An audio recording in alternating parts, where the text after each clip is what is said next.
Olá, boa noite. Nós estamos nessa semana entre o Natal e a passagem de ano, certamente muitos planos para 2022. Como cidadãos e cidadãs, precisamos, com toda a urgência do mundo, pensar no nosso país. É preciso cessar a violência, é preciso retomar a razão, retomar a verdade, é preciso retomar nossa condição de cidadania, nossa condição de nação, nossa condição de país. Pense nisso. Hoje nós queremos convidar você a rever o 7º webinário preparatório da Romaria da Terra e da Água do Piauí, que acontecerá 17 e 18 de julho de 2022. Neste webinário, contamos com a participação valiosa do advogado popular Maurício Correia e do agente da CPT Piauí, Gregório Borges.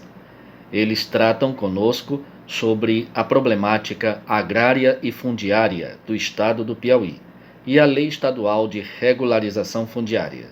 Um bom programa para você.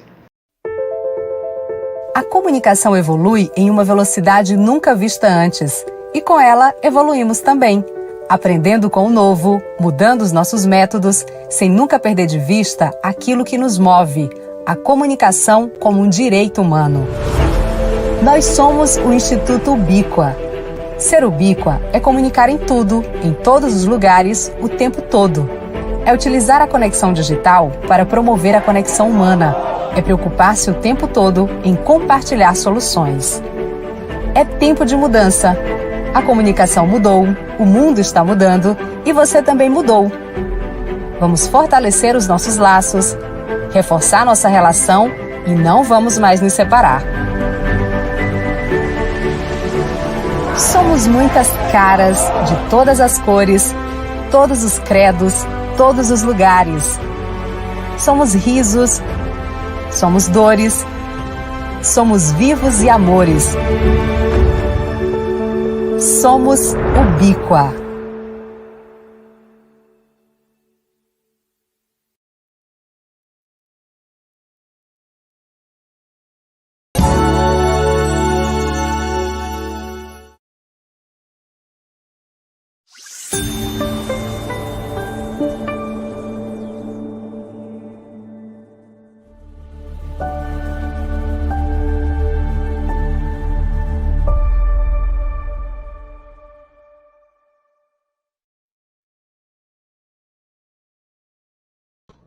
Olá, boa noite. Bem-vindo, bem-vinda a esse encontro aqui no na nossa TV Nestante, nesta quinta-feira, 16 de dezembro de 2021, num programa Tempo de Cuidar, assim, bem especial. A gente traz hoje o 7º webinário preparatório da 15ª Romaria da Terra e da Água do Piauí. A CNBB Regional Nordeste 4, com todos os seus organismos, setores pastorais e parcerias dos movimentos sociais e tantas outras energias e forças em defesa da vida, pela justiça social, pela dignidade das pessoas, promove, neste ano de 2022, nos dias 17 e 18 de julho, 17 e 18 do 7, né, de julho de 2022, essa 15ª Romaria da Terra e da Água do Piauí. Neste 7º webinário, nós trazemos uma pauta que a Romaria levantou ainda no início de 2021, que trata da situação de observar, aprofundar, analisar a situação agrária, fundiária do estado do Piauí, e o efeito da Lei Estadual de Regularização Fundiária, sobre a qual a própria CNBB, durante a construção do texto da lei, a própria CNBB se preocupou em acompanhar e também oferecer contribuições. Mas é preciso analisar qual é o efeito que a lei tem dado na situação, na realidade do campo no estado do Piauí. Para conversar sobre esse tema, nós convidamos aqui o advogado Maurício Correia. Ele é advogado popular, especialista em direitos sociais do campo, e ele é coordenador da Associação de Advogados e Advogadas de Trabalhadores e Trabalhadoras Rurais, a AATR. Daqui a pouco ele fala também um pouco da AATR. Boa noite, Maurício. Muito obrigado por atender nosso convite. Boa noite, Edelbrando. Boa noite a todos e todas. É um grande prazer estar aqui contribuindo com esse debate tão importante, né, para o presente e para o futuro, né, dos povos do campo e da cidade. É isso aí. Nós convidamos também o Gregório Borges. Ele é agente de pastoral da CPT Regional Piauí, é filósofo e especialista em educação e diversidade camponesa. Muito boa noite, Gregório. Bem-vindo, meu caro. Boa noite, Delbrando. Boa noite, Maurício Correia. Um prazer estar com vocês e também com todas as pessoas que estão nos vendo e irão ver aí pelo YouTube. É com muita alegria que nós, aqui na TV na Estante, a gente que vem também com tanto envolvimento com os setores de pastorais sociais no Regional Nordeste 4 da CNBB, transmitimos hoje o 7º webinário da Romaria da Terra e da Água do Piauí. Vamos saudando a equipe de coordenação da Romaria, a equipe central de coordenação da Romaria, que esteve reunida hoje, quase o dia inteiro, na cidade de Piripiri, já definindo ali na cidade os locais. A cidade vai receber a Romaria, a cidade de Piripiri, e estivemos lá já pensando os locais para todas as atividades, os seminários, a caminhada, a tenda da espiritualidade, a tribuna livre. E o Gregório e eu, o Adonias, estivemos lá também hoje, nessa discussão, nessa construção, preparando tudo para os dias 17 e 18 de julho de 2022. Bom, como disse há pouco, essa pauta ela é uma das pautas que já vem sendo discutido nos grupos, as pastorais, etc. Está contida no material texto base da Romaria e da Terra e da Água, inclusive o Gregório, que está aqui conosco, deu uma contribuição nesse texto, e será tema de um dos seminários, no dia 17, na Romaria da Terra e da Água. Gregório, assim sendo, a gente começa a conversa com você, porque a nossa ideia no webinário de hoje, o Gregório e o Maurício, nessa primeira parte, eles terão até 10 minutos para dar uma olhada, uma analisada na situação agrária fundiária do estado do Piauí. Qual é a realidade, especialmente do campo, no estado do Piauí hoje? E aí tem uma base muito interessante, que é o documento sobre os conflitos do campo, que a CPT lança todo ano, já lançou esse ano também. Na segunda parte, eles voltarão agora olhando para outra questão. Qual é o efeito que a Lei Estadual de Regularização Fundiária tem sobre essa realidade que eles vão falar agora, tá bom? Nós vamos começar aqui com o Gregório. Por favor, Gregório, qual é a visão que você tem nesse momento da situação fundiária no estado do Piauí? Edelbrando e companheiros e companheiras, para a gente entender o momento atual desta realidade agrária que acontece no nosso estado, não só no nosso estado, no Brasil, vale a pena a gente reportar um pouco a história, como é que começa isso, para a gente entender até por que essa questão hoje agrária, porque ela não é, como diz o nosso pessoal do interior, não é de hoje, não é de hoje isso acontece há muitos anos. E como diz aquele canto que a gente tanto cantou nos anos 80, 90 e serve para qualquer momento, ninguém se engana, a nossa história já começou desumana, né? E aqui no Piauí não foi diferente. Então, todo esse problema fundiário, ele tem início lá ainda no período colonial, né? no período colonial, quando vieram para cá os pernambucanos e baianos para a criação de gados, que começa aí toda a questão da expulsão dos índios que moravam em toda essa região e que foram também assassinados, né, para dar lugar à questão da criação de animais, né, de bovino, cavalar, essas coisas. Então, ela já começa por aí. E aí, quando ela começa com toda essa questão, ela vem dentro das capitanias hereditárias, né? Quando você fala que foi dividido o Brasil em 15 grandes propriedades, né? Você já vê que começa por aí, que tinha um dono, né? Capitania de capital hereditária para os seus herdeiros. E quando começa toda essa questão dos primeiros conflitos que tem aqui no Piauí, são com os índios, né? Que são a expulsão dos índios e a matança dos índios, de dizimação mesmo. O estado do Piauí é um dos estados que mais se matou índio, né? Mais se matou índio e expulsou índio dessa região. E começa aí toda essa questão, quando vem também esse período que cria-se as sesmarias, que a gente, no nosso interior, o pessoal conhece por data Angical, data Boqueirão, data Santo Antônio e assim por diante, começa também toda essa concentração de terra. Por quê? Quando começa toda essa questão de sesmaria, não era os pobres não tinham direito a ter esse pedaço de terra, só tinha direito quem tinha posses, né? Posses, tinha recurso, e ainda que era católico, que tinha que ser ligado à igreja, todas essas questões. Então, índio, negro, não tinha direito a isso, e nem os pobres também, brancos pobres.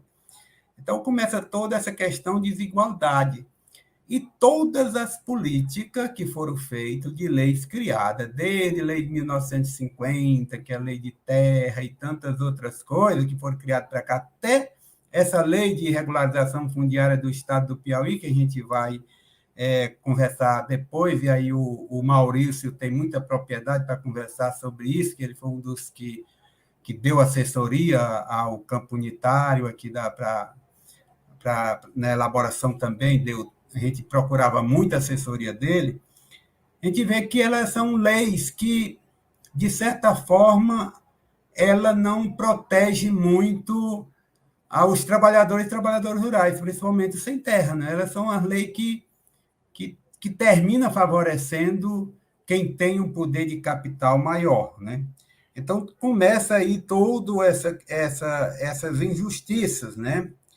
E aí começa com essa criação de sesmaria que se deu muito mais do centro-sul do estado do Piauí para o norte, né?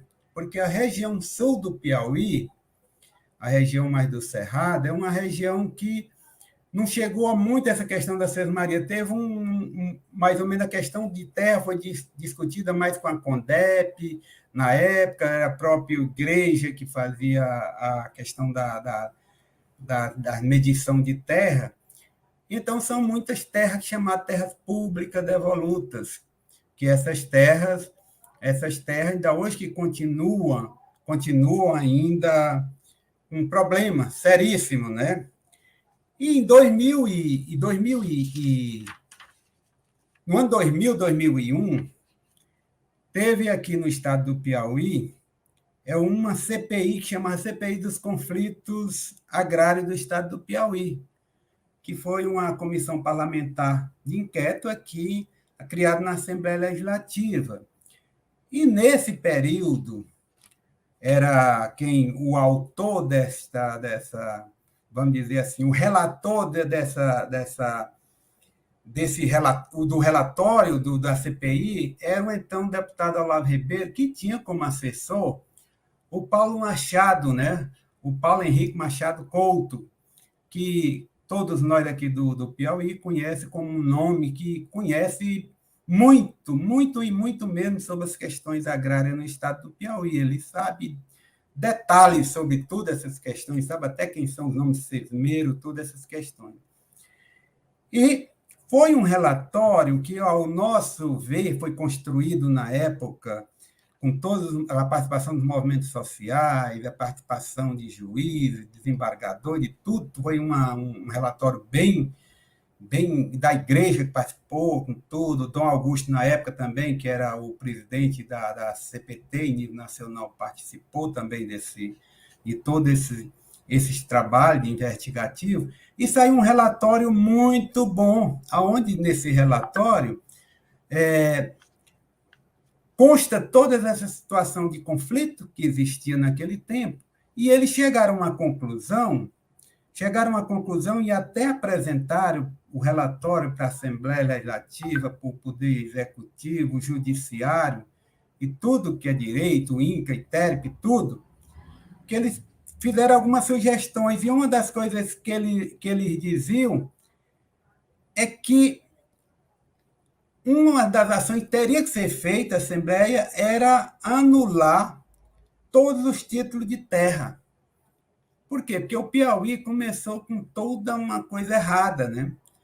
A divisão errada é terra sobre terra, como a gente diz. Foi feito, por exemplo, todo um levantamento, tem muito mais terra, vamos dizer assim, matriculada do que o estado do Piauí. Diz que tem um estado de Alagoas a mais, né, no Piauí, que tem uma área. Então, foi feito tudo uma coisa.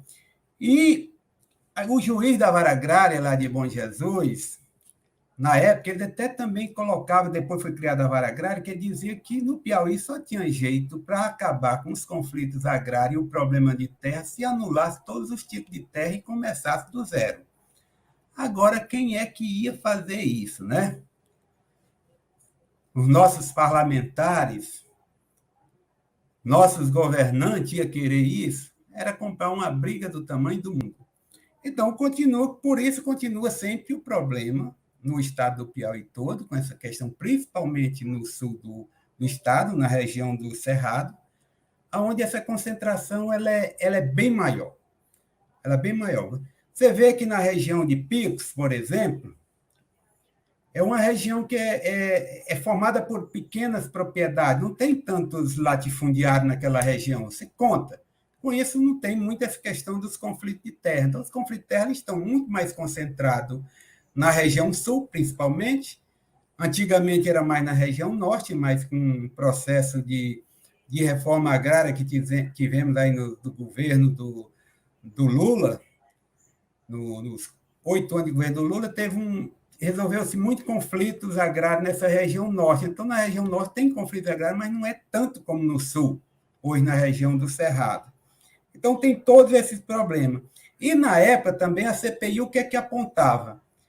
Que teria de extinguir a extinção do Instituto de Terra, que é o INSTERP, porque naquela conclusão que foi tirada pela CPI, porque o seu relatório era a cara do Dr. Paulo Machado, o que dizia é o seguinte: ou extingue o INTERP e a CONDEP e cria um outro órgão sem vícios, ou não vai se avançar também nas questões, na questão da resolução dos problemas.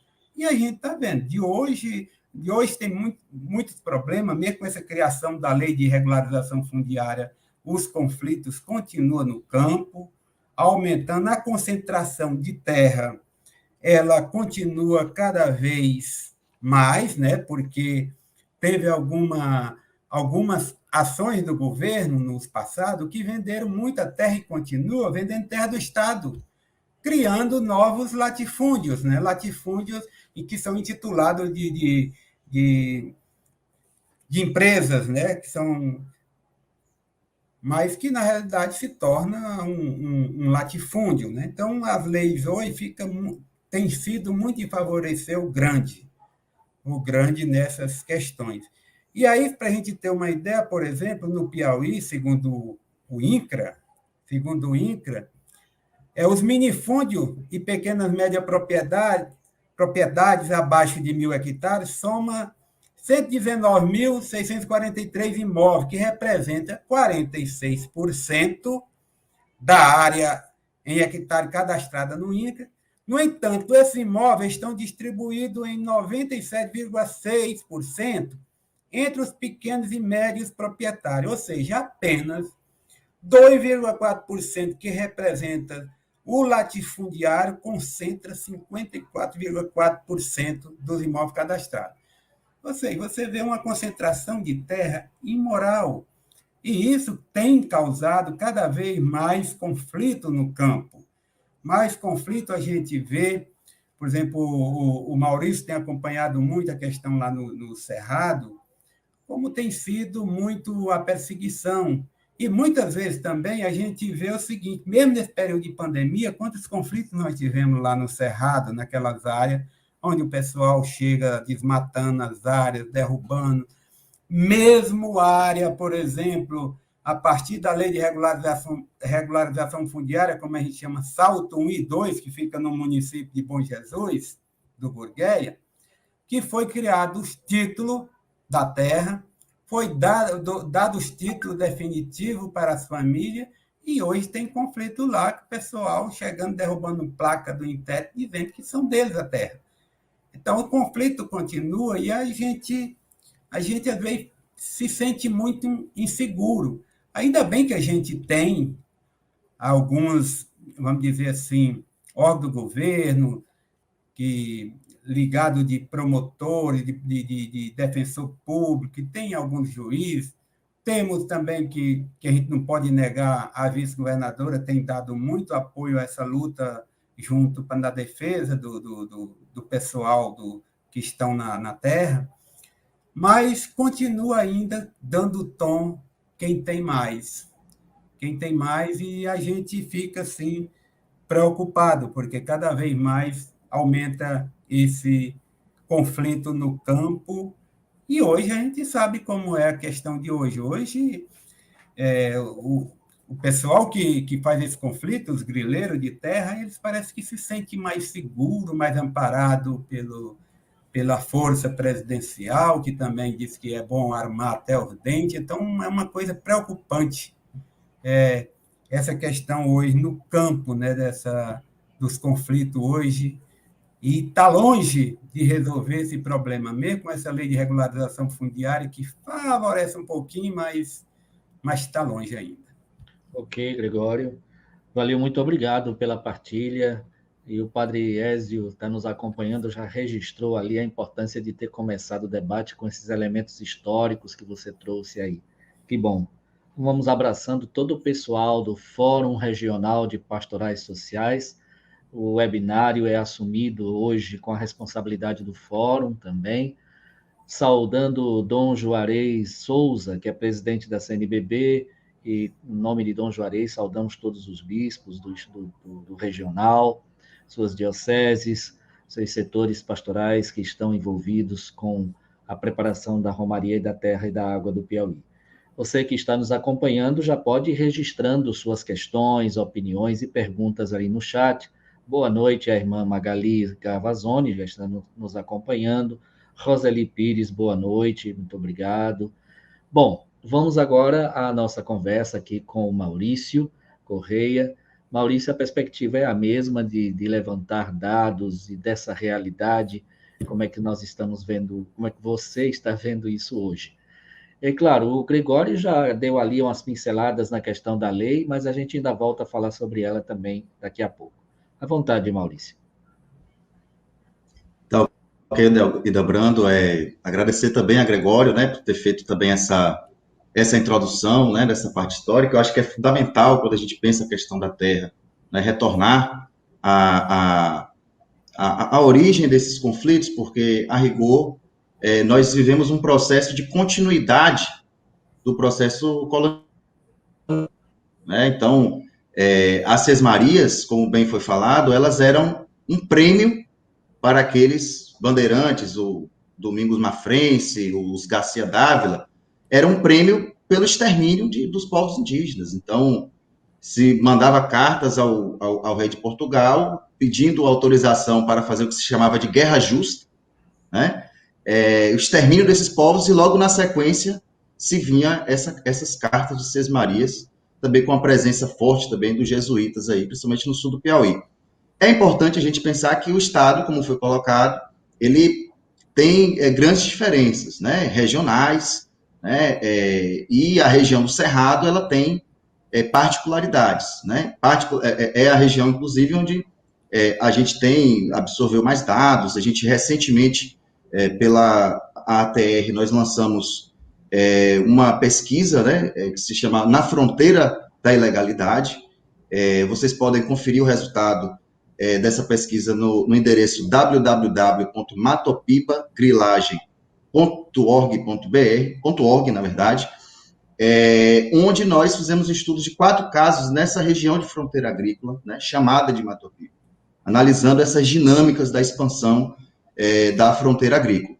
E, assim, no Piauí nós tivemos oportunidades, né, felizmente a gente teve aqui oportunidades de, a convite do movimento, do campo unitário, da Comissão Pastoral da Terra, de contribuir nesse processo de reforma, da alteração de contribuições do campo popular para a nova Lei de Terras, que acabou sendo editada ali no final de 2019, que resultou na Lei 7294, né, de 2019, e nessa oportunidade, desde então, a gente vem desenvolvendo colaborações, né, com a pastoral, com o coletivo de comunidades lá do sul do Piauí, mas também sempre dialogando sobre outras regiões do estado, e percebemos que há sim essa diferença, né? Então, a gente vê que as zonas mais ao norte, né, são regiões onde há mais minifúndios, né, as parcelas são menores, né, e há também essa presença forte dos assentamentos. Muitas vezes os assentamentos sem formalização, sem titulações, né, então, inclusive uma primeira fase desse projeto que a gente sabe que o Banco Mundial, por exemplo, ele já há alguns anos vem financiando o órgão de terras no Piauí, assim como de outros estados também, e muitas vezes o que nós vemos é um objetivo colocado muito voltado para as titulações individuais. Mas depois eu chego nisso porque a gente vai falar um pouco sobre, inclusive, os efeitos da Lei de Terras. Eu acho que de início cabe a gente pensar, né, como que essa dinâmica histórica produziu, por exemplo, os latifúndios, né, que nós vemos hoje nessa região de Cerrado, que vocês não tenham dúvida, né, muito dessas novas legislações, né, e dessa política tem a ver com a chegada de grandes capitais, né, do grande capital, fundos de investimento, interessados na aquisição de terras baratas, né, terras que são frutos de processos de grilagem que vão ser valorizadas de forma muito significativa a partir da conversão dessas áreas em áreas de produção, especialmente visadas aquelas áreas das chapadas. A gente está falando aqui das chapadas do Alto Parnaíba, né, onde nasce um dos rios mais importantes, se não o mais importante, do Piauí, e é justamente nas nascentes, nas chapadas, que formam as nascentes do Parnaíba, que são justamente as mais visadas para esse processo mais recente de ocupação. Infelizmente, nós temos notado também uma dinâmica nos vales daquilo que a gente tem chamado de grilagem verde, né, que são as áreas dos vales, como não servem, por exemplo, para o plantio de grãos, né, elas estão desmatando totalmente as chapadas, não deixando as reservas legais acima nas chapadas, e trazendo essas reservas legais para os vales, que é onde moram, onde estão os povoados, né, são as áreas mais de moradia, porque as chapadas também sempre foram de uso tradicional, infelizmente muitas delas foram perdidas nesse processo. E foi mencionado, inclusive, a questão da CONDEP, né, e da CPI aí pelo Gregório, e aí a gente tem uma situação muito curiosa. Pegando essa região do sul do Piauí, a gente teve ali, tem as terras devolutas, que jamais foram concedidas em Sesmarias, portanto, nunca chegaram a ser destacadas para o patrimônio privado. Você tem outras que são fazendas dos jesuítas, né, também muito antigas, as próprias fazendas do Domingos Mafrense foram depois doadas para os jesuítas, e ali por volta de 1760, né, o Marquês de Pombal confisca essas fazendas, então isso é incorporado também ao patrimônio do Estado. Então isso é um diferencial também dessa região, mas essa desorganização, inclusive do próprio Estado, né, tem uma dificuldade de ter a linha do tempo dessas demarcações. Muitos papéis não haviam demarcações, então, na realidade, é um caos fundiário, né, que muitas vezes faz prevalecer a lei do mais forte.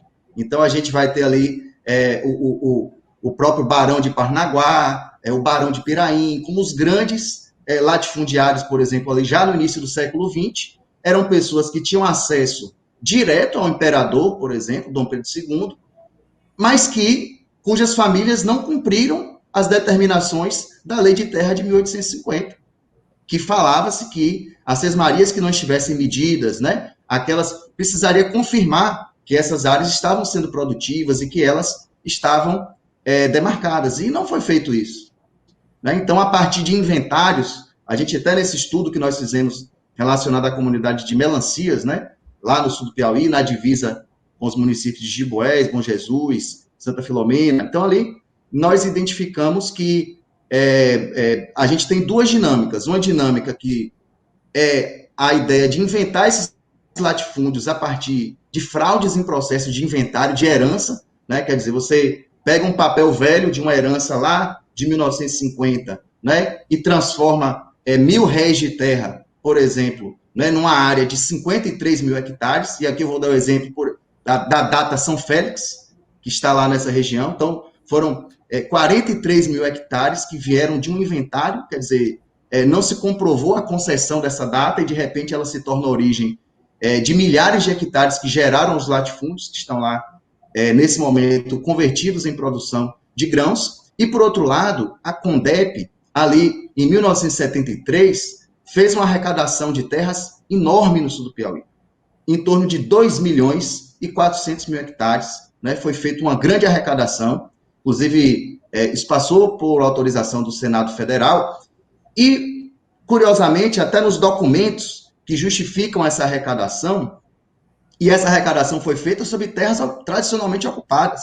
Então, ao invés do Estado fazer a legitimação de posse daqueles que estavam usando, praticamente o Estado do Piauí praticou uma grilagem, porque o território de Melancias, o território de Morro d'Água, que é território Acroagamela, o próprio território do Salto, todas essas áreas, elas eram tradicionalmente ocupadas. E o Estado foi lá, arrecadou essas terras, promove o registro dessas terras, e depois chama os paranaenses. Isso está escrito nesses documentos. Vamos chamar as famílias dos paranaenses e colocar junto, quer dizer, em grandes parcelas, e a gente dá umas pequenas parcelas para os piauienses em assentamentos, para que eles aprendam com os paranaenses a forma de produzir. Você vê que tem um conteúdo fortemente racista nesses elementos, porque quem são as famílias que vieram do Paraná? São as famílias oriundas da Alemanha, as famílias oriundas da Itália, e para isso basta ver os sobrenomes dos proprietários, dos que se dizem proprietários de terras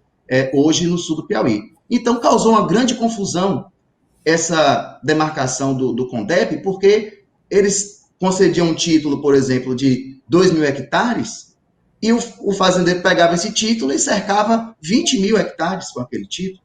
Às vezes unificava com uma matrícula que vinha de um inventário para transformar essa área no maior. É por isso que tem uma lagoa, ou quem sabe até mais de uma lagoa, sobrando no Piauí. Porque a grilagem a gente vai ter dois tipos. Tem a grilagem que é na origem, ou seja, você forjar a origem de um documento e dizer que ele tem uma origem legal, e a outra forma é você pegar um documento que tem a origem legal e na hora de você ir a campo, você faz a grilagem pela dimensão da área, você amplia essa dimensão da área. Então, essa medição do CONDEP, né, da Companhia de Desenvolvimento do Piauí, ela causou tanta confusão que depois as leis que vieram, por exemplo, tem a lei de 2010, que é sobre os cerrados do Piauí, que já vai dizer ali, olha, os títulos do CONDEP precisam ser convalidados.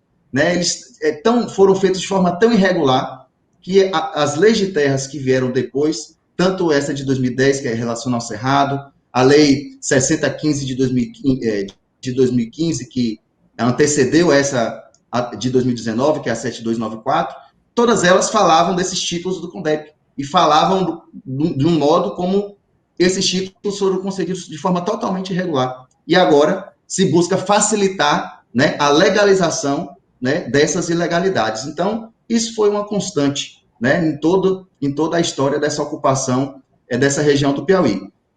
Então, o que nós vemos, né, é que nos últimos 20 anos, especialmente nessa região Matopiba, isso nós levantamos esses dados nessa pesquisa que eu mencionei um pouco antes, foi desmatado mais áreas de cerrado do ano 2000 para cá, ou seja, nesses últimos 20 anos, do que nos últimos 500 anos anteriores.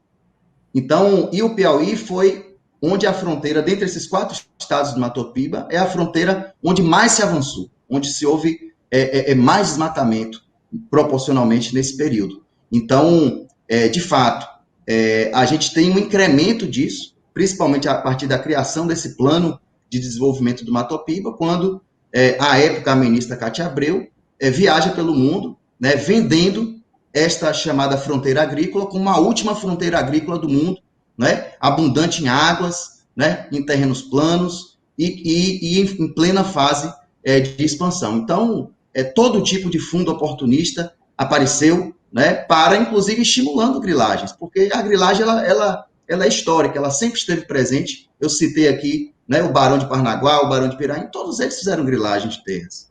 E agora a gente está vendo um processo de avanço com uma modernização e uma financiarização dessa grilagem.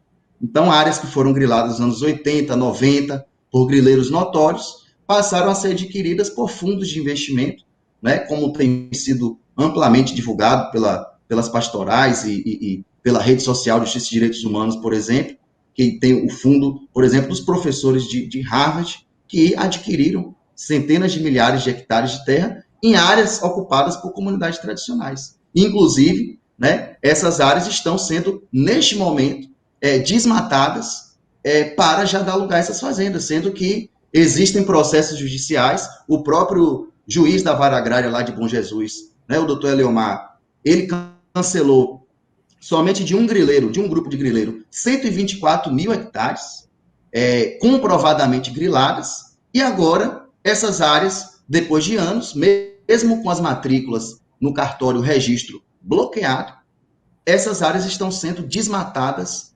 para dar lugar à produção de soja, né, gerida por esses grandes fundos, SLC Agrícola, Fazenda Cosmos, e aqui a gente pode listar uma série de empreendimentos que estão promovendo a grilagem que vem junto com o desmatamento e que vem junto com a violência. Né? Então, esse é o cenário que a gente tem notado, né, que a gente tem percebido e que nos causa muita preocupação. A gente vê a diferença de outros estados, que há uma preocupação do estado em ter uma participação nisso, há um reconhecimento de que é uma região com alta conflituosidade, mas as medidas que estão sendo propostas, elas não têm sido suficientes e a própria implementação da política não tem sido suficiente para evitar esses conflitos. Então, acho que é esse o cenário que nós estamos vendo e, por outro lado, a resistência das comunidades com muita gana para defender os seus direitos e os seus territórios. Muito obrigado, Maurício, pela partilha, muita informação e informações importantes que a gente precisa levar para o debate nas comunidades, nos grupos e nesse momento importante que vai ser a Romaria da Terra e que visibilidade a Romaria vai poder dar a tudo isso. Você está aqui na nossa TV Nestante. Hoje a TV Nestante está transmitindo o 7º webinário de preparatório da Romaria da Terra e da Água do Piauí, discutindo a temática agrária e fundiária do Estado e a lei de regularização fundiária no Estado do Piauí. Também este webinário está sendo retransmitido pelo Facebook da Diocese de Parnaíba e pelo Facebook da própria Romaria, da 15ª Romaria da Terra e da Água do Piauí. Veja só, essas informações que vocês trouxeram, de uma certa forma, não é que assusta porque a gente vem discutindo tanta coisa, mas assusta dados, elementos que vão aparecendo. Na fala de Gregório, ele trouxe uma realidade que já se dizia em determinado momento, ou fecha o Interp, Condep, cria um órgão sem vícios, ou a gente nunca vai resolver esse problema. E aí isso foi reforçado por outras pessoas, especialistas, juristas, etc. E esse último dado que o Maurício traz, como é que em 20 anos nós tivemos mais devastação do que em 500 anos desde a colônia. E agora nós temos uma lei de regularização fundiária que soma com outras. e já vocês mesmos já deram pinceladas de que a lei favorece alguma coisa, mas não resolve o problema. Eu já vou antecipando a pergunta da irmã Magali, e agora? Como reverter essa situação nesse desgoverno que nós temos? E aí eu acrescento essa preocupação da irmã Magali, e que acho que se soma com essa informação que o Maurício disse há pouco, em 20 anos nós temos mais destruição do que em 500 anos, não é que não tinha antes, mas nós temos mais. E o Piauí está picotado de grandes projetos econômicos na monocultura, na mineração e outras coisas. E tudo isso vai acontecer. Bom, com lei de regularização fundiária vigente, o que é que nós temos mesmo de perspectiva? Gregório, vamos começar com você. Nós temos agora menos tempo do que o primeiro, mas sem deixar da gente colocar aquilo que é bem essencial nessas informações, né? Certo, eu vou começar por essa parte final do Maurício, onde ele retratou bem essas comunidades, Território Melancias, Morro d'Água, lá também o Salto e tantos outros.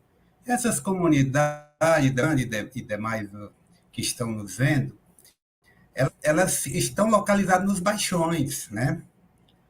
Elas não é em cima da serra, no cerrado mesmo, onde está a soja, não. São nos baixões. E como é que começa todos esses conflitos? Ocupa o cerrado em cima para o plantio de soja, milho, arroz e etc., e monocultivo, né? E expulsa as famílias que trabalhavam lá em cima e eles ficam nos baixões, né? E agora, quando a gente fala nessa lei de regularização fundiária, ela diz, por exemplo, que tem que deixar um grande percentual, não me engano, 30% ou 40%, de reserva ambiental. Só que o cerrado em cima já está desmatado. E onde é que eles estão querendo implantar esta reserva ambiental? Lá nos baixões onde estão morando o pessoal. Por isso, hoje, os grandes conflitos que nós temos naquela região do cerrado estão exatamente nos baixões, né? Nos baixões, aonde isso que o Maurício retratou muito bem, essa questão de pequenas áreas, né? Hoje tem se trabalhado muito naquela região, inclusive, com a questão de uma nova forma de se organizar, que são os territórios, né? Porque a gente viu, quando essa luta era individual, aí era que diminuiu o poder de força. Hoje tem um poder, as comunidades no Cerrado, elas estão reagindo bem. É tanto que quando acontece qualquer coisa na comunidade, todos se mobilizam e dentro, assim, devido também os meios de comunicação ter mais facilidade, a gente, no final de semana, a gente mexe com o mundo, né? Porque eles se organizam mesmo. A exemplo disso, a gente conta lá do Morro d'Água, onde chegou o cara que dizia que era dono, nunca foi dono daqui dali, né? Chegou já com um oficial de justiça, já com a ordem de despejo, uma coisa até uma arbitrariedade, né? Que não, chegou já dizendo, cai fora, né? E isso houve uma mobilização tão grande que dentro de 3, 4 dias foi feita a reintegração de posse para esse morador. E, além do mais ainda, o que a gente acha também a questão da luta e da força nas comunidades é que eles se unem nesse momento. A casa que eles queimaram era uma casa que era coberta de palha, eles fizeram uma no final de semana, juntou todo mundo lá e fizeram uma casa nova para aquele dono, morador que foi queimada a casa. Então, tem esse processo também de luta muito forte, também nessa região de resistência, né? E aí, a lei de regularização fundiária, a primeira coisa que eu faço a pergunta é o seguinte: se ela foi aprovada por unanimidade na Assembleia Legislativa, o que é que passa na cabeça da gente? Essa lei é boa para os trabalhadores ou é ruim? É uma dúvida aí. Eu tenho uma dúvida, por exemplo. Quando uma coisa é aprovada por todo mundo, por todos os deputados que foram aprovados, e é deputado que apoia o agronegócio, que apoia todo esse esquema de grilagem de terra, tem algo errado por aí, né? É tanto que, para aprovar essa lei de regularização fundiária, tiveram que criar uma lei complementar a lei. E aí a gente sabe, quando tem essas coisas novas assim, tem sempre as brechas para prejudicar os trabalhadores. E aí a gente já está vendo isso na prática agora. Quando começa essa questão da busca da regularização fundiária, querem botar a reserva legal lá onde moram os trabalhadores, porque na lei de regularização fundiária, uma das coisas tem que ter a reserva legal. Só que eles desmataram, e como diz lá, tem que ser, não pode ter uma área de desmatar aqui e botar em outro estado, não sei aonde, uma área de reserva ambiental. Então, onde é que eles vão? Vão botar lá nos baixões, onde ainda está preservado, ainda os moradores plantam lá, mas não desmata a margem do rio, então continua ainda cuidando disso. Então, essa lei de regularização fundiária, ao meu ver, ela, em relação, que eu tenho visto em relação, e tenho ouvido também especialistas que já leram, em relação a outras leis de outros estados, ela é um pouco mais avançada nesse sentido, porque ela teve também a participação dos movimentos sociais. Mas a gente, dos movimentos sociais, que a gente fez as colocações, que a gente observa e que acha que mais ou menos 25%, 30% do que foi dito pelos movimentos sociais não foi aprovado, né? E coisa assim, nesse tipo, que às vezes prejudica o pessoal que estão nessa luta pela regularização fundiária. Não só no Cerrado, mas em todo o Piauí. Tem todo um problema. E a outra coisa que a gente vê também é o seguinte, é o descaso também. Nós temos juízes e juízes, né? Tem deles que eles não... E é uma das coisas que o Paulo Machado gosta de dizer também, a doutora Ana Lúcia, que diz que realmente o juiz gosta de julgar pela lei civil e não pela lei agrária, porque a gente sabe que quando você vê, por exemplo, na universidade, no curso de Direito, as questões agrárias não é voluntário. Por exemplo, a Sueli, a professora Sueli, que é a professora lá da universidade, me chamou algumas vezes para falar dessas questões agrárias, mas como não era uma coisa obrigatória, tinha 5 alunos. De uma turma de 20, tinha 5. Os outros não se interessavam muito nessas questões agrárias, nessa questão de poceiro, de saber direito de poceiro, não. Tá muito mais pela questão do Código Civil. E aí eu deixo mais para o Maurício, que o Maurício ele conhece bem essa lei, pode me dizer o que ela, dizer para nós também o que ela tem de coisa boa também e quais são as cascas de banana que tem nela. É isso aí. Está posta a questão, Maurício. Não tenho o que acrescentar. É isso, olha. Eu gosto muito de trabalhar esse tema no Piauí, porque eu acho que, de fato, nós temos uma situação um pouco diferenciada de outros estados. E aí, por várias razões. A gente começa pela Constituição do Estado do Piauí. Tá? Quando chegou a primeira proposta de minuta para essa lei, que veio com a colaboração, inclusive, do Núcleo de Regularização Fundiária do Tribunal de Justiça, nós percebemos que a impressão que nós tínhamos é que a Constituição não tinha sido lida para elaborar aquela lei. E a Constituição, ela está acima das outras leis. Ela é a lei maior de cada estado, assim como existe a Constituição Federal. Então, as leis, elas têm que observar o que está escrito na Constituição. Pois bem, o que diz a Constituição de 1989 do Estado do Piauí? Que as terras públicas devolutas serão destinadas apenas para a reforma agrária e para a proteção de áreas ecológicas sensíveis. Ou seja, na prática, a Constituição do Piauí proibia a venda de terras públicas. Aí você se pergunta, mas como é, então, que existia uma lei de terras, como a de 2015, que foi aprovada em 2015, uma lei muito ruim, toda voltada para a venda de terras. Toda voltada para a venda de terras. A lei de 2015.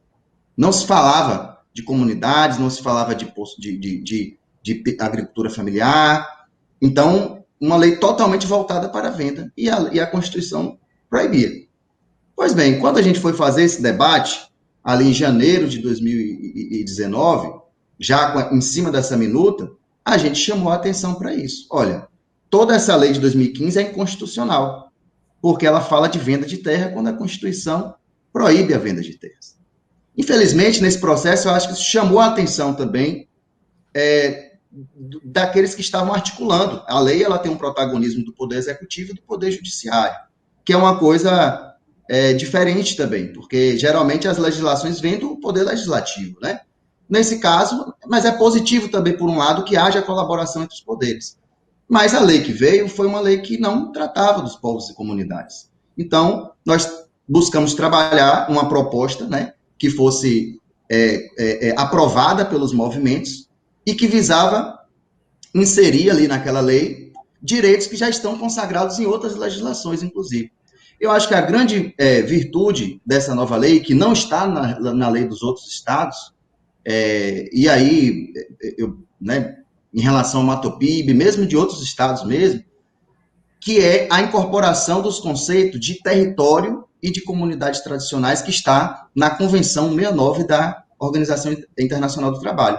Então, a introdução do conceito de território tradicionalmente ocupado foi o que abriu possibilidade, por exemplo, para a gente falar da titulação coletiva, né, no sentido aí do que o Gregório trouxe, que dá uma segurança muito maior e que considera todas as áreas de uso, não apenas aquelas de moradia, porque quando você fala da titulação individual, o órgão de terras ele vai titular o quintal, ele titula a casa e aonde as pessoas criam as galinhas, só que elas usam as chapadas, elas usam as plantas medicinais, tá? Elas usam os brejos, as veredas, às vezes coletivamente, às vezes conjunto de famílias. Então, a incorporação disso foi uma grande virtude. Eu vou começar pelas coisas boas, né, da lei, né?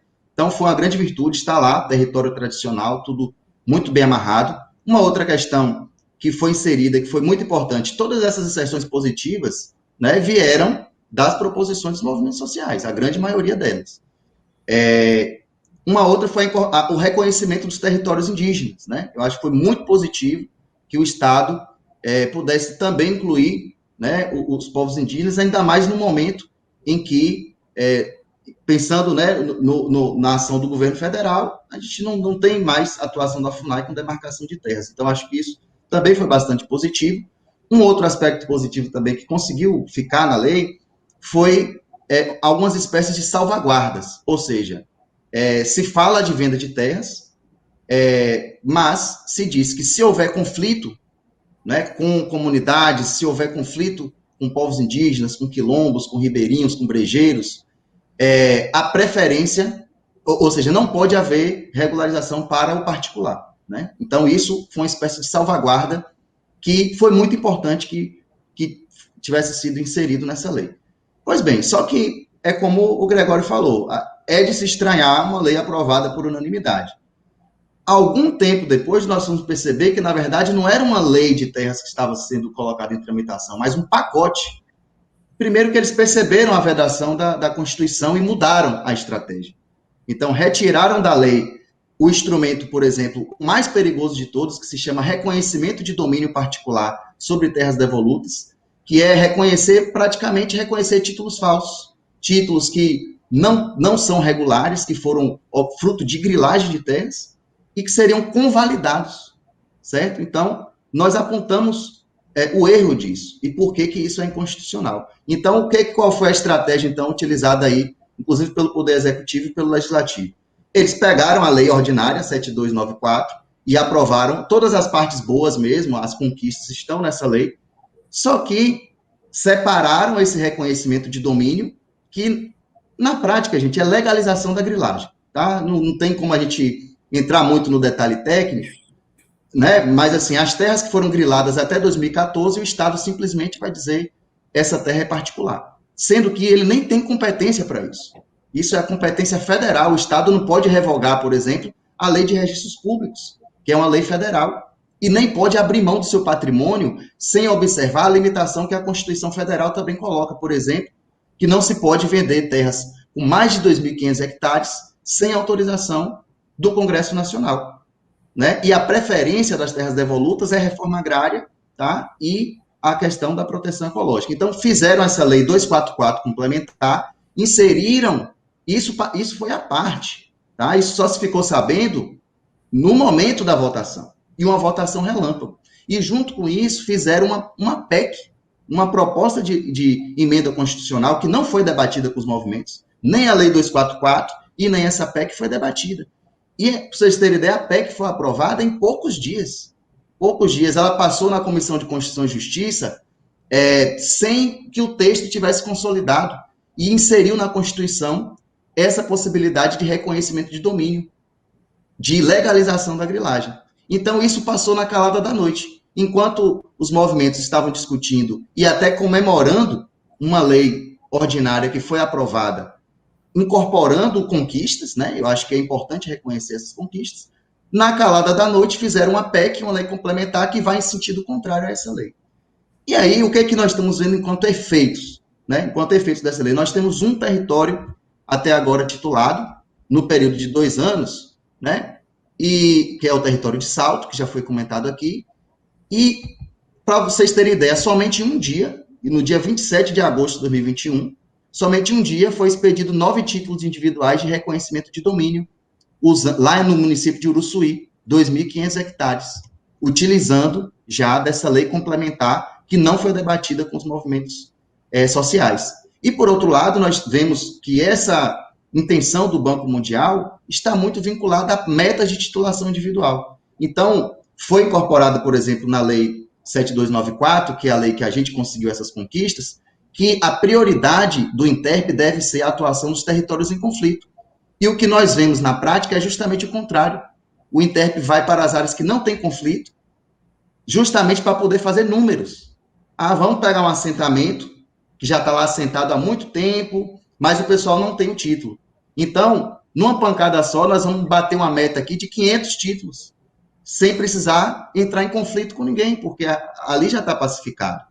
E as regiões lá do Cerrado, que estão as lideranças tendo as casas queimadas, ameaçadas, com grande desmatamento, grande destruição com agrotóxico, tá? Aí o INTERP diz que não tem condições de fazer, tem uma resistência muito grande com territórios coletivos, né? Com reconhecer esses territórios tradicionalmente ocupados, uma lentidão muito grande e uma, digamos assim, uma ineficiência que é histórica, e não é só do INTERP.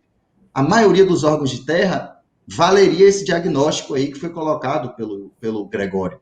Teria que fechar e começar de novo, porque você tem ali, muitas vezes, funcionários que estão há 40 anos que não vão fazer de forma diferente e que não vão compreender a dinâmica dos novos conceitos jurídicos, inclusive, por exemplo, de território tradicionalmente ocupado. Então, infelizmente, nós, depois de 2 anos da lei, há um avanço, porque tem alguns territórios sendo demarcados, com muita luta, né, dessas comunidades, mas nós percebemos que se essas comunidades não gritam, e não gritam muito alto, elas simplesmente vão ser esquecidas. Então, de que adianta a gente conquistar a lei se essa lei não vai ser aplicada e se o Estado vai preferir aquelas áreas que não têm conflito para poder bater metas de titulação individual? Então, eu acho que é aí onde mora a questão. E é por isso que a lei foi aprovada, porque, no fim, eles indicaram uma lei positiva e na calada da noite, abriram brechas com outros dispositivos e aprovaram numa noite só. Foi num dia só isso foi aprovado,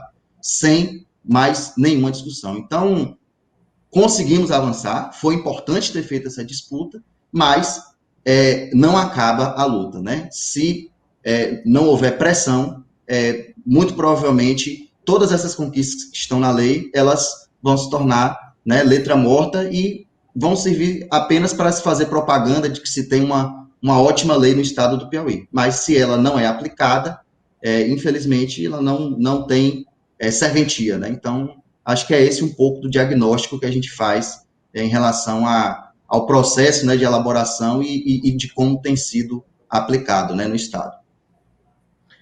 Ok, essa segunda rodada trouxe ainda mais detalhes, uma riqueza ainda maior.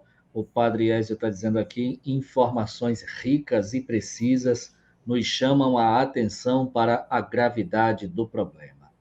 Delbrando, Gregório, pois não, Gregório. Delbrando, isso que eu fiz aquela indagação de dizer o que é que está por trás, né, de ser aprovado por unanimidade essa lei, que um tanto que essa lei ordinária, né, que a gente avançou muito, né? O Maurício deu a resposta aí, né? Foi um pacote. E vamos aprovar essa, mas vamos aprovar essa PEC e essa lei complementar. E a gente conta aí com os poderes aí judiciários e tudo, e nós vamos avançar e deixa eles para lá lutando, né?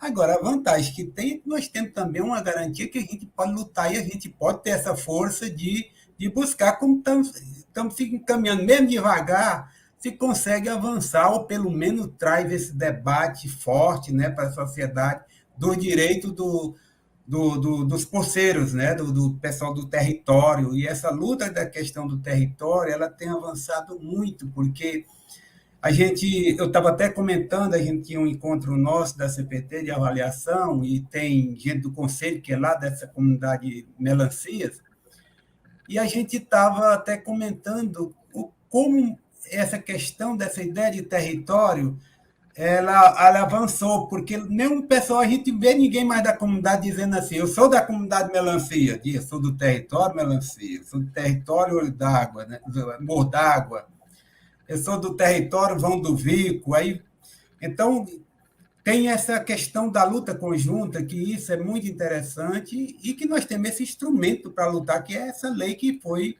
mesmo tendo uns 25% do que a gente queria, não foi colocado dentro da lei, mas tem coisas importantes, como o Maurício colocou aí, para a gente ter um instrumento de luta, né, de garantia.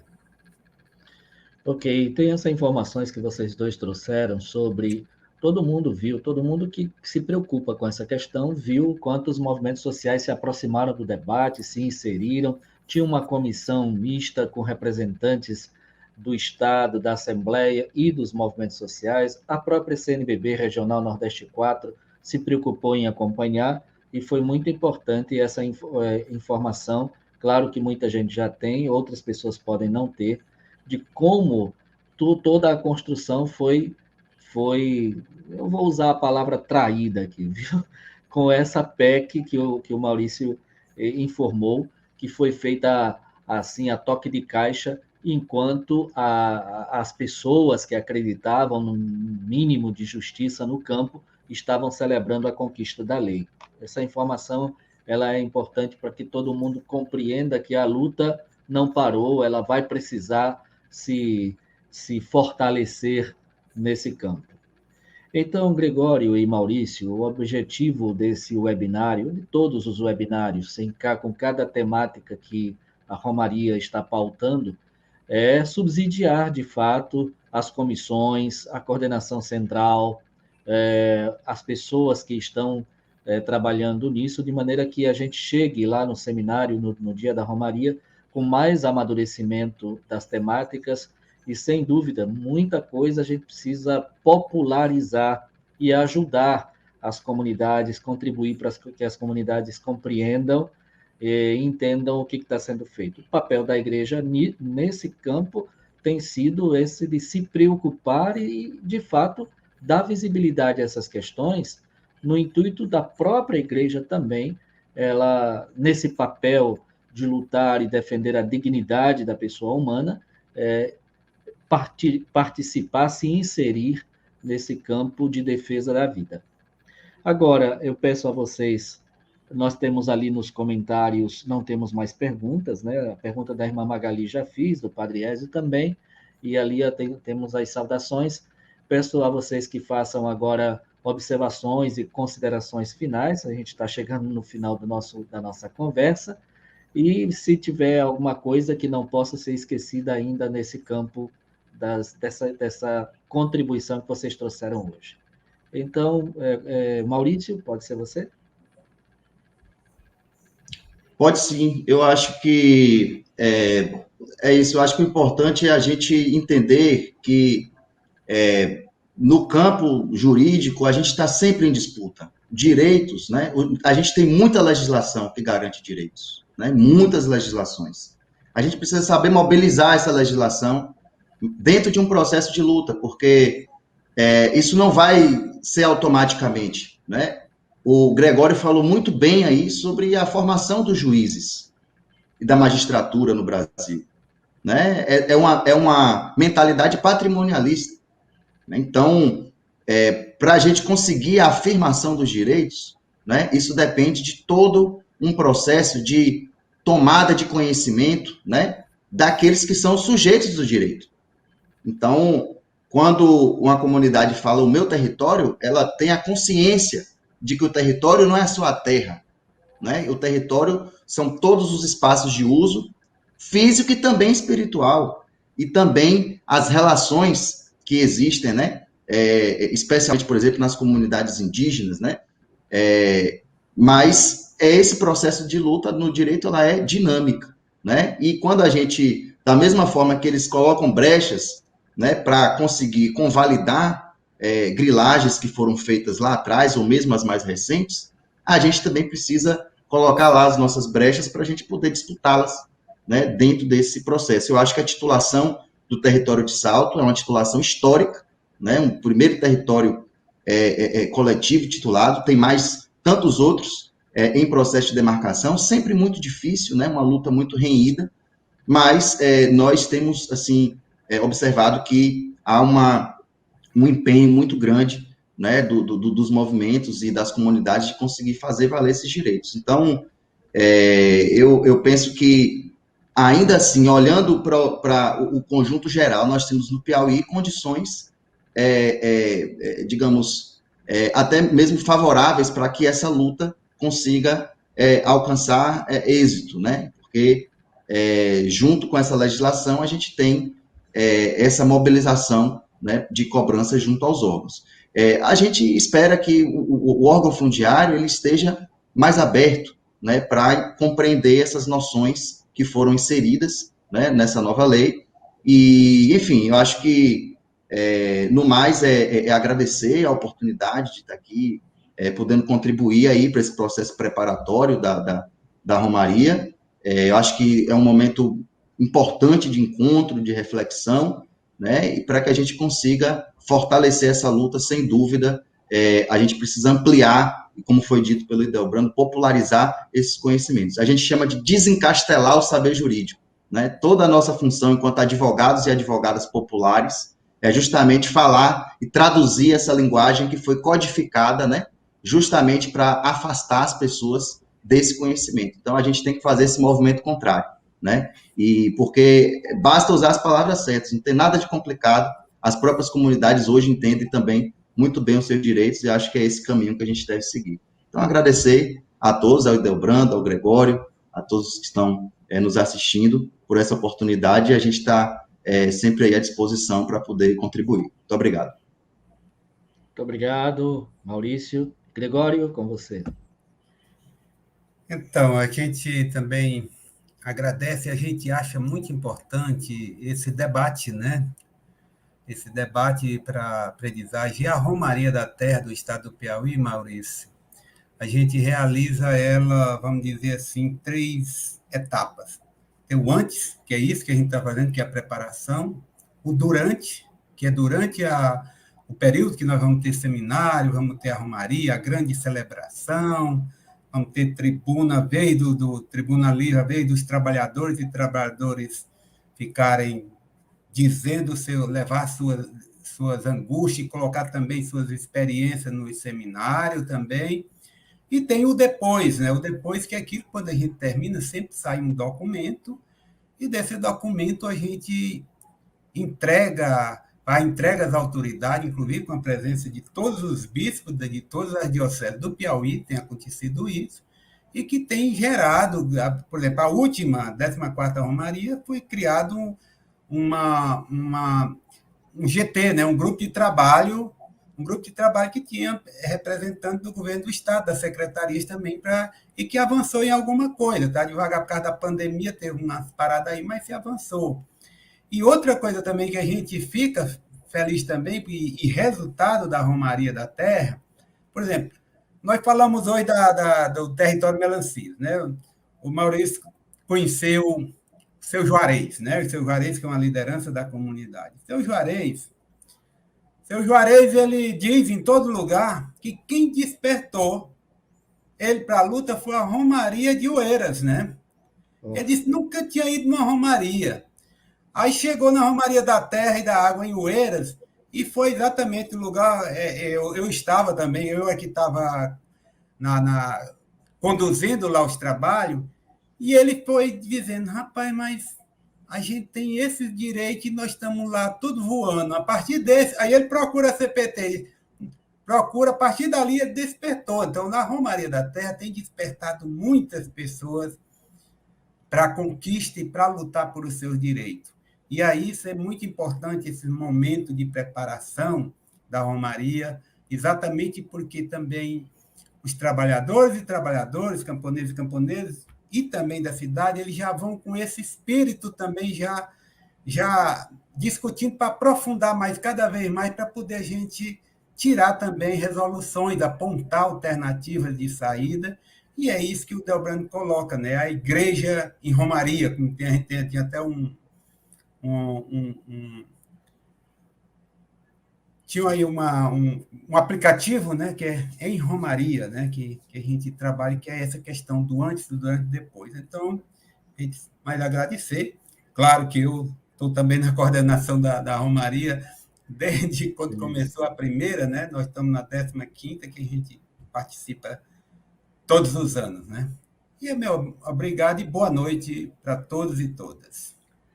Muito obrigado, Gregório.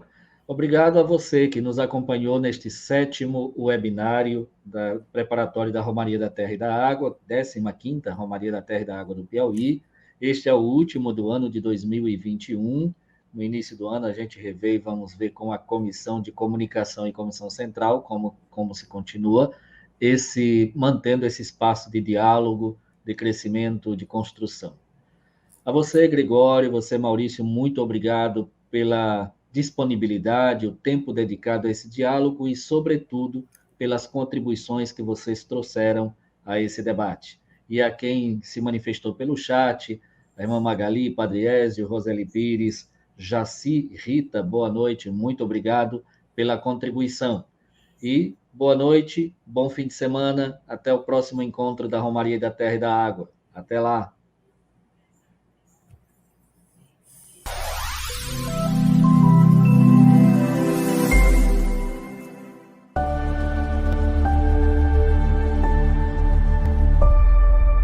E é isso. Esperamos que esse debate tenha contribuído para o seu conhecimento nesse campo, mas principalmente para despertar em todos nós um olhar cuidadoso, um olhar zeloso pela vida no estado do Piauí. Um olhar que pensemos todos nós na dignidade dos cidadãos e das cidadãs do nosso estado. Um grande abraço a você e até o nosso próximo encontro.